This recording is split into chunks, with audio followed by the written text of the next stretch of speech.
नमस्कार दोस्तों, मैं अनिल कुमार इन्फो शिक्षा चैनल में आप सभी का हार्दिक स्वागत करता हूं। दोस्तों, आज के अपने लेक्चर में हम डिस्कस करने जा रहे हैं करंट अफेयर्स के एक महत्वपूर्ण टॉपिक पर जो नई शिक्षा नीति से संबंधित है। दोस्तों, समीक्षा अधिकारी 2016 का पेपर 20 सितंबर को है।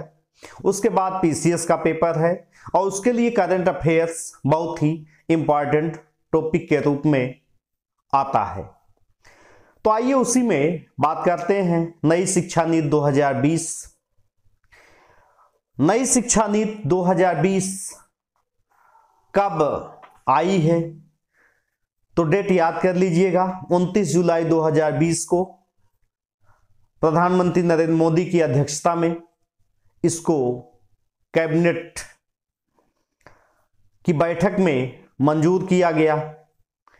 और ध्यान रखिएगा, 34 साल बाद शिक्षा में ये परिवर्तन किया गया, ये नीति लाई गई। और इसमें खास बात यह है कि पांचवी क्लासेस तक मातृभाषा में या क्षेत्रीय भाषा में शिक्षा दी जाएगी। यदि राज्य चाहता है तो 8वीं तक भी मातृभाषा में शिक्षा दी जा सकती है। और इस शिक्षा नीति में क्या प्रावधान किया गया? मानव संसाधन विकास मंत्रालय का नाम बदलकर शिक्षा मंत्रालय कर दिया गया है। पॉइंट आपके सामने लिखे गए हैं और आप यहां से देख करके नोट कर लीजिए। नेक्स्ट पॉइंट है, शिक्षा पर जीडीपी का 6% खर्च करने का लक्ष्य है, जो अभी तक कितना था? 4.43% था। तो 6% आप यहां पे याद कर लीजिएगा। और ये जो रिपोर्ट आई है नई शिक्षा नीति 2020, ये किस कमेटी की रिपोर्ट पर इसको लाया गया है? इसरो के पूर्व अध्यक्ष डॉक्टर कस्तूरी रंजन कमेटी द्वारा ये रिपोर्ट तैयार की गई है और उसी के तहत नई शिक्षा नीति 2020 को लाया गया है। पाठ्यक्रम में शैक्षणिक ढांचे को किन 5+3+3+4 के तहत 4 हिस्सों में बांटा गया है, यानी कि फाउंडेशन, नर्सरी, केजी व अपर केजी। यहां तक मतलब दूसरी क्लास तक ये फाउंडेशन होगा। ये 5 साल पूरा हो जाएगा। तो अब इसके बाद प्राइमरी का स्तर आता है। तो प्राइमरी कहां से कहां तक? तीसरी क्लास, चौथी क्लास और 5वीं क्लास, यानी कि 5 साल ये हो गया 5 और 3 हो गया प्राइमरी। इसके बाद 3 फिर है, यानी कि माध्यमिक, 6वीं, 7वीं व 8वीं। सेकेंडरी स्टेज में 9वीं से 12वीं तक है।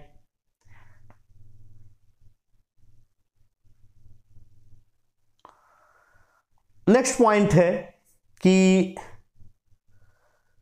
2035 तक उच्च शिक्षा में पंजीकरण कितना % लक्ष्य है? 50% करने का लक्ष्य है। और 2030 तक स्कूलों में 100% नामांकन का लक्ष्य है।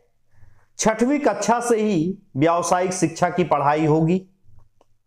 ध्यान रखिएगा, अभी तक व्यावसायिक शिक्षा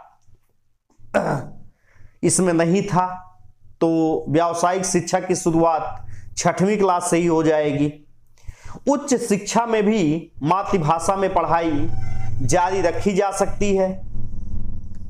2030 के बाद 4 वर्षीय इंटीग्रेटेड बीएड वाले ही स्कूल में पढ़ा सकते हैं। हालांकि 2 साल का और 1 साल का बीएड पाठ्यक्रम भी रखा गया है।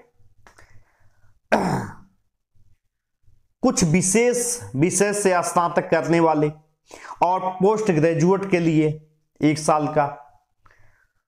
तो इस तरीके से 4 साल, 2 साल, 1 साल, इस तरीके का बीएड का प्रावधान है। पहली बार डिग्री कोर्स में मल्टीपल एंट्री और एग्जिट सिस्टम लागू होगा। इसके तहत स्नातक की पढ़ाई 3 से 4 साल की होगी। 3 वर्ष की डिग्री प्रोग्राम में 1 साल पूरा करने पर प्रमाण पत्र दे दिया जाएगा, यानी कि 1 साल पढ़ाई करके भी यदि आप पढ़ाई छोड़ देते हैं तो आपको 1 साल का प्रमाण पत्र मिल जाएगा। 2 साल पढ़ाई पर डिप्लोमा मान लिया जाएगा और 3 साल की पढ़ाई पर डिग्री मिलेगी। और 4 वर्ष का जो डिग्री प्रोग्राम है ये बहुविषयक स्नातक कार्यक्रम होगा। ध्यान रखिएगा दोस्तों, यहाँ पे इस तरीके का प्रावधान, साइंस आर्ट इस तरीके का प्रावधान खत्म कर दिया गया है। यानी कि आप मैथ के साथ अगर पढ़ना चाहते हैं पॉलिटिकल साइंस तो पॉलिटिकल साइंस पढ़ सकते हैं, हिंदी पढ़ना चाहें तो हिंदी पढ़ सकते हैं।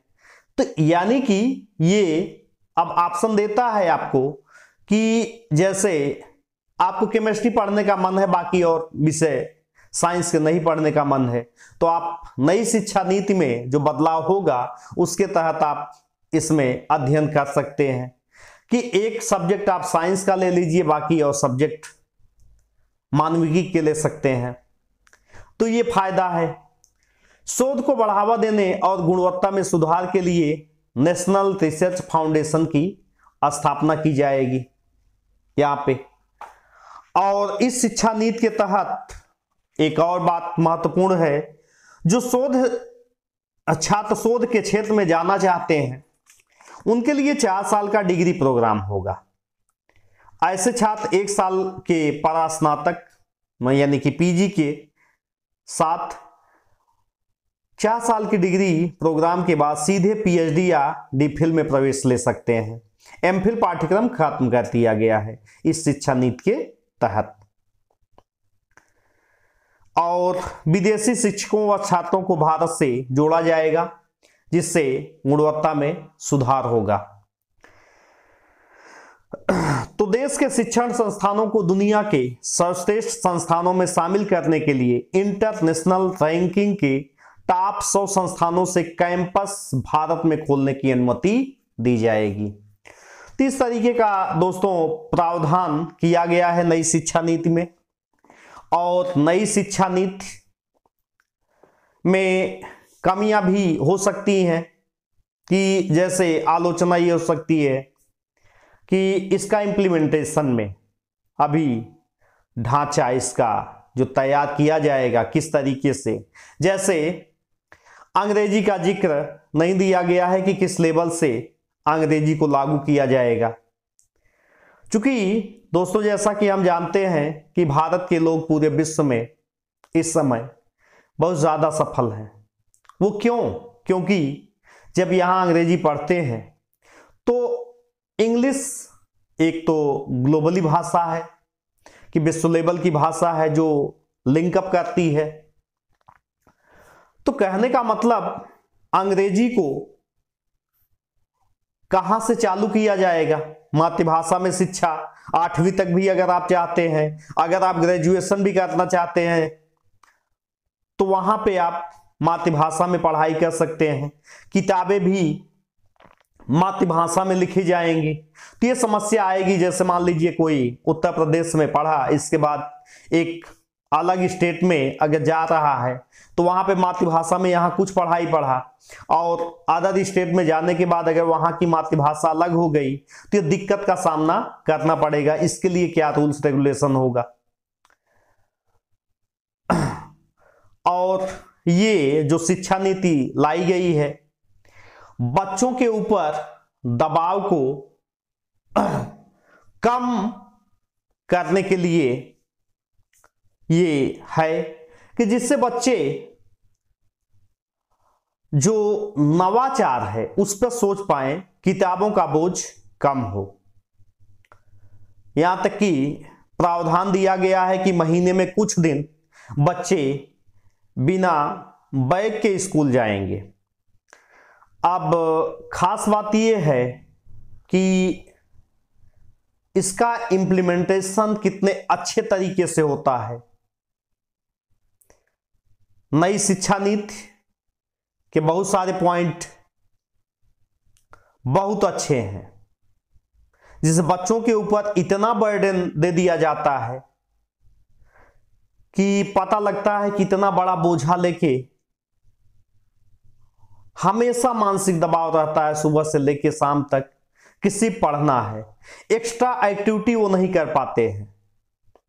तो नई शिक्षा नीति का स्वागत हम करते हैं और आप यहां से जो पॉइंट हमने दिया है एग्जाम के पॉइंट ऑफ व्यू से इंपॉर्टेंट है। नेक्स्ट लेक्चर हम, हालांकि ये नई शिक्षा नीति पे लेक्चर लंबा हुआ है, आशा करेंगे इसके बाद के, चूंकि समय कम है और हमको ज्यादा से ज्यादा करंट अफेयर्स को कवर करना है, तो आप कमेंट में लिखिएगा कि आपको ये वीडियो कैसा लगा। हमारा नेक्स्ट वीडियो हो सकता बाघ सर्वेक्षण पे और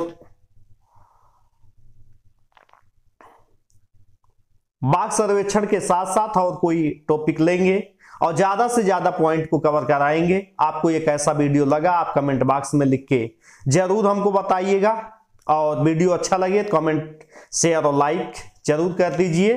धन्यवाद। अपने नेक्स्ट लेक्चर में हम दोबारा आपसे मिलते हैं, तब तक के लिए नमस्कार।